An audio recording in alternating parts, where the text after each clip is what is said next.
اس کو کوئی دوسرا نہیں جانتا.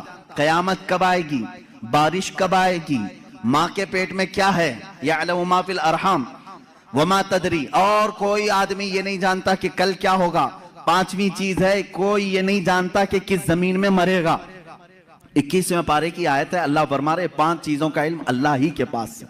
میرے عزیزو, یہ سوالات کے بوچھار ہیں جو ایک سیدھے سادے بھولے بھالے سنی مسلمان کے سر پر لاد دیے جاتے ہیں اور اسے بوجھل کر کے کہا جاتا ہے. قرآن جب یہ کہہ رہا ہے رسول کو کہ آپ کہہ دیں کہ میں غیب نہیں جانتا, اور اللہ کہہ رہا ہے کہ غیب کے خزانے کی چابیاں اسی کے پاس ہے, کسی کے پاس نہیں, تو جواب دینا مشکل ہوتا ہے. بعض بندوں کو کہتے ہاں صحیح بات ہے, ہمارے مولوی حضرات نے کچھ اور بتایا تھا, یہاں باتیں. میں آج آپ کو کھل کر کے ان تمام چیزوں کی وضاحت کروں گا. ایک بات میں تقریباً یہاں پر 100 کتابوں سے ثابت کر سکتا ہوں.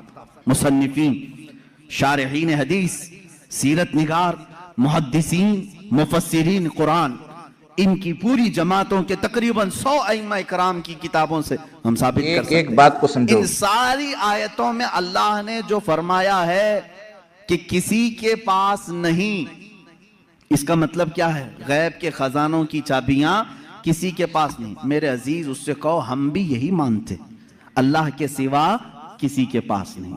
پہلی آیت پر میں بات کر رہا ہوں. ہمارا بھی عقیدہ یہ ہے غیب کے خزانوں کی چابیاں صرف اللہ کے پاس ہے, لیکن اسی آیت میں یہ کہیں دکھا دو کہ اس خدا نے یہ بھی کہا ہو کہ میں کسی کو دیتا بھی نہیں.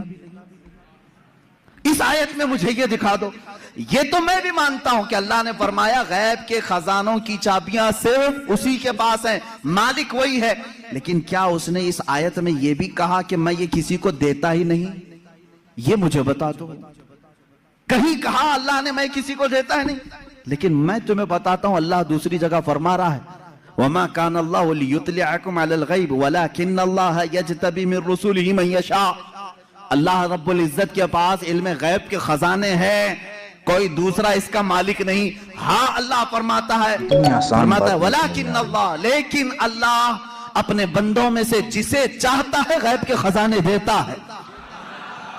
ایک طرف تو رب تعالیٰ فرما رہے ہیں. اب سمجھ میں آئی بات. دوسری آیت یہ نہیں پڑھتے, یہ چرا کے جاتے ہیں. میں نے یہ جو اعتراض کرتے ہیں وہ بھی آیت پڑھی, اور جواب میں جو آیت پڑھنی چاہیے تھی وہ بھی میں نے پڑھی. اللہ نے فرمایا بالکل سچ ہے, ہمارا عقیدہ بھی یہی ہے غیب کے خزانوں کی چابیوں کا مالک صرف اللہ ہے. لیکن اس نے کہیں قرآن میں یہ نہیں کہا کہ میں یہ چابیاں کسی کو نہیں دیتا, کہیں کہا اللہ تعالیٰ نے, بلکہ رسول سے پوچھتے ہیں. میرے آقا صلی اللہ تعالیٰ علیہ وسلم خود فرماتے ہیں, حدیث پاک ہے, صحیح حدیث ہے, اعطیت مفاتیح خزائن الارض. معراج کی رات آپ کو اللہ نے کیا کیا دیا؟ حضور فرماتے ہیں مجھے زمین کے سارے خزانوں کی چابیاں اللہ نے دی. رب ہے موتی یہ ہے, قاسم رزق اس کا ہے, کھلاتے یہ ہیں. ٹینشن تیسرے کو کیوں ہے, تکلیف تیسرے کو کیوں ہے؟ اللہ فرما رہا ہے دینا چاہے وہ اپنے بندوں میں سے جس کو چاہے دے دے. ایک آیت یہ ہے. اب دوسری بات, آپ اے رسول فرما دیں کہ میں غیب نہیں جانتا. ایک آیت یہ بھی پڑھ کر کے بتا. دیکھو 7ویں پارے میں ہے, اللہ نے فرمایا اے رسول آپ کہہ دیں میں غیب نہیں جانتا. اس کا مطلب کیا ہے جب رسول خود فرما رہے ہیں میں غیب نہیں جانتا؟ عزیز میرے محترم عزیزو, آج ضرورت اس بات کی ہے کہ ہم ایک ایک بات کو سمجھنے کی کوشش کریں. اب جیسے مفتی سلمان رضوی صاحب نے اس بات کو کلیئر کیا, اب ایک بات ہمارے دماغ میں بیٹھ جانا چاہیے, ہمارا دل صاف ہو جانا چاہیے. لیکن ہوگا کیا کہ اب دوسری بات میں ہم چھڑکانی کریں گے. ایسا کرتے ہیں سارے لوگ, ایسے نہیں ہے میرے محترم عزیزو. تو ہمیں ایک ایک بات سمجھنے کی کوشش کر رہے ہیں. یہ چینل اس لیے بنایا گیا میرے محترم عزیزو, ایک بڑی وجہ یہ بھی ہے کہ اتحاد قائم ہو, آپس کی دوریاں ختم ہو, اللہ کے بڑے بڑے احکام لوگوں تک پہنچ جائیں اور لوگ جہنم سے بچ کے جنت میں جانے والے بن جائیں. اس لیے کہ ہر ایمان والے کو ساری امت کی فکر ہونا چاہیے, سارے ایمان والوں کی فرسٹ نمبر پر, اس کے بعد سارے عالم انسانیت کی ہونا چاہیے. اللہ کے رسول کی زندگی آپ اٹھا کر دیکھو کہ جو قافلہ جا رہا ہے, پہاڑی کے اس پار ہے, رات ہے اور گرج اور چمک ہے, رات کے آدھی رات کے اٹھ کر جا رہے ہیں اور گرج چمک کے اندر وہ جو ہے پہاڑی کے حصے کو پار کرنا چاہتے ہیں. چونکہ پہاڑی کافی اونچی ہے, اس کو پار کر نہیں پا رہے تھے چونکہ پانی بھی برس رہا ہے, اور اس کے بعد وہ چڑھ رہے ہیں اور گر رہے ہیں اور چڑھ رہے ہیں اور پھسل رہے ہیں. ایسے نبی کے ہم امتی ہیں. حضرت عمر رضی اللہ تعالیٰ عنہ باہر کسی وجہ سے نکلے تو دیکھے چونکہ ایسی لائٹ کا انتظام تو تھا نہیں. دیکھے جو ہے کوئی شخص جو ہے پہاڑی پہ چڑھتا ہے پھسل کے گر جاتا ہے, پہاڑی پہ چڑھتا ہے پھسل کے گر جاتا ہے. تو وہ دھیرے دھیرے دھیرے قریب اس چمک میں, یعنی جو بجلی چمک رہی تھی, دھیرے دھیرے دھیرے قریب جب پہنچے تو دیکھا کہ تو اللہ کے رسول نے پوچھا, اے اللہ کے نبی یہاں پر آپ اتنی رات میں اتنا کیوں پریشان ہیں, کیا بات ہے؟ بولے اے عمر, ایک قافلہ اس پہاڑی کے اس بار سے ابھی گزرے گا, اس کے بعد اگر میں ان سے ملاقات نہیں کر پایا اور ان کو ایمان کی, اعمال کی, آخرت کی, عاقبت کی, مرنے کے بعد والی زندگی کی دعوت نہیں دے پایا, میں نے تھوڑا خلاصہ کر دیا میرے محترم عزیزو, تو پھر ان کی ملاقات میری آئندہ نہیں ہو پائے گی. یہ فکر ہے ہمارے نبی کی میرے محترم عزیزو, اور ہم ایک دوسرے سے دوریاں بنانے کے لیے تیار ہیں, اور ایک ایک بات کو سمجھنا نہیں چاہ رہے ہیں. جیسے مفتی سلمان آزاری صاحب نے سمجھایا, تو اب اس کو سمجھو, اس بات کو, اور اس کو مانو, پھر ان کے خلاف فتویٰ بازی نہ کرو. اور اسی طریقے سے دیوبند مسلک, اہل حدیث مسلک, جو بھی اگر قرآن حدیث کی دلیل میں کوئی بات بتا رہا ہے تو ہمیں اس میں چھیڑخانی نہیں کرنا, اس کی بات کو سمجھنا ہے. اگر وہ بات ہمیں اچھی نہیں لگ رہی ہے, سمجھ میں نہیں آ رہی ہے ہمارے علم کے اعتبار سے, تو محبت و اخلاق پیش کر کے ہم بتا دیں کہ یہ ایسے نہیں ایسے ہے, دوری نہیں. اب ہمیں مسلک کے نام پہ ہمیں دوری نہیں کرنا ہے, اب مسلک کو ایک کنارے رکھ کے اتحاد قائم کرنے کا وقت ہے. ہاں, اتحاد کر لو آپس میں, یہ ہمارے نبی کی فکر ہے. اور ایک بڑا راز جو میں بتانے والا تھا اس کو کلیئر کر دیتا ہوں, اس کے بعد ویڈیو کا اختتام کرتے ہیں میرے محترم عزیزو. بہت ہی بڑا راز. جیسے مثال کے طور پر بریلوی مسلک کے لوگ دیوبندی مسلک کے لوگوں کے متعلق بہت سی بدگمانیاں رکھتے ہیں, جیسے کہ یہ غلط ہیں, ان کا عقیدہ غلط ہے, یہ علم غیب کو نہیں مانتے, اس طرح کی بہت سی باتیں جو ہوتی ہوئی نظر آ رہی ہے, اور جھگڑے کا ایک بڑا ذریعہ بنی ہے انتشار کا. تو اب پتہ یہ چلا کہ جو ہے دیوبندی بریلوی مسلک سارے دیوبندیوں کو ایک ساتھ کہہ دیا. بڑے راز کی بات ہے میرے محترم.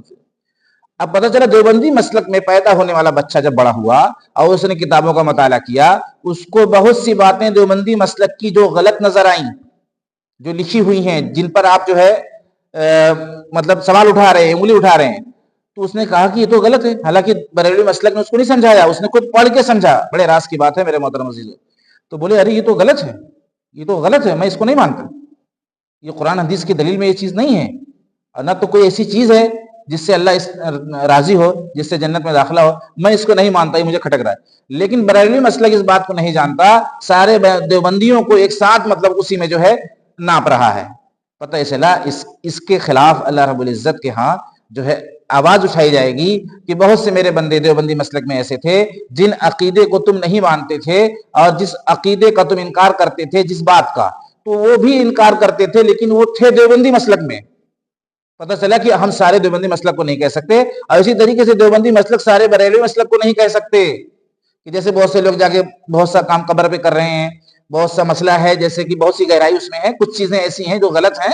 اب پتہ چلا کہ جو ہے دیوبندی مسلک سب کو غلط کہہ رہا ہے. جیسے بہت سے عورتیں جاتی ہیں بے روپٹہ رہتی ہیں, سجدہ کرتے ہیں لوگ, بہت سے لوگ تعظیمی سجدہ کر رہے ہیں, لیکن بہت سے لوگ, ظاہر سی بات ہے, ہر آدمی کا انٹرویو لینے کے لیے کوئی وہاں تو بیٹھا نہیں ہے, ہو سکتا ہے کوئی اس نیت سے سجدہ کر لے کہ ان سے بھی کچھ ہوتا ہے, اس لیے کہ بہت سے پڑھے لکھے ہیں, بہت سے غیر پڑھے لکھے ہیں. تو پتہ یہ چلا کہ کچھ باتیں اگر آپ کو کھٹک رہی ہیں تو سارے لوگ اس میں بھی غلط تو نہیں ہوئے. جو چیز غلط ہے. بہت سے لوگ تعظیمی سجدہ بھی نہیں کرتے بریلوی مسلک میں, نہیں کریں گے اس لیے ہو سکتا ہے اس طرح کا خیال آ جائے. تو اس کا یہ مطلب نہیں ہوا کہ سجدہ کریں گے تو جنت میں جائیں گے, نہیں کریں گے تو نہیں جائیں گے. جیسا کہ دیوبندی مسلک کی طرف سے فوکس ہے کہ یہ غلط ہے, ٹھیک ہے آپ کے نزدیک غلط ہے, لیکن بہت سے لوگ جو نہیں کر رہے ہیں ان کو بھی کہہ رہے ہیں نا. اس راز کو میں فاش کر رہا ہوں. تو کل قیامت کے دن ہماری پکڑ ہوگی, ہم سارے بریلوی مسلک کو نہیں کہہ سکتے. میری بات سمجھنے کی کوشش کرنا میرے محترم عزیز ہو, اور ہمیشہ اپنے رب سے ڈرتے رہنا. جو رب تمام زمین و آسمان کا مالک ہے, ہواؤں کا مالک ہے, فضاؤں کا مالک ہے, دریاؤں کا مالک ہے, سمندر کا مالک ہے, پانی کا مالک ہے, ہواؤں کا مالک ہے, ہماری آنکھ کی روشنی کا مالک ہے. اس کی محبت میں میری بات کو سمجھنے کی کوشش کرنا, اور اگر کوئی غلطی کوتاہی ہوئی ہے ویڈیو کے اندر تو میری اصلاح کرنے کی کوشش کرنا. اگر میں اس میں فیل ہوں یا میری کوشش میں کہیں سے کمی بیشی نظر آ رہی ہے آپ کو, تو ضرور کمنٹ کرنا. دل سے ارادہ اور نیت تو یہی ہے کہ اللہ تبارک و تعالی ہم لوگ کو ایک اور نیک بنا دے, تاکہ ہم آپ صلی اللہ علیہ وسلم کے جو ہے آخرت میں میدان محشر میں جب کھڑے ہوں, ہمارے نبی کا چہرہ جو ہے ہمارے اعمال کی وجہ سے چمکتا ہوا نظر آئے, اور اللہ رب العزت ان کا ہمیں پڑوسی بنائے. میرے محترم عزیز ہو, آج سے دلوں کو صاف کرنے کی نیت کرو. آج پہلا رمضان ہے, اور جو کچھ بھی کمی بیشی ہوئی ہے اس کو توجہ سے سن کر کمنٹ کرنے کی کوشش کرنا, تاکہ نیکسٹ ویڈیو میں اس کا جواب دے سکوں. السلام علیکم.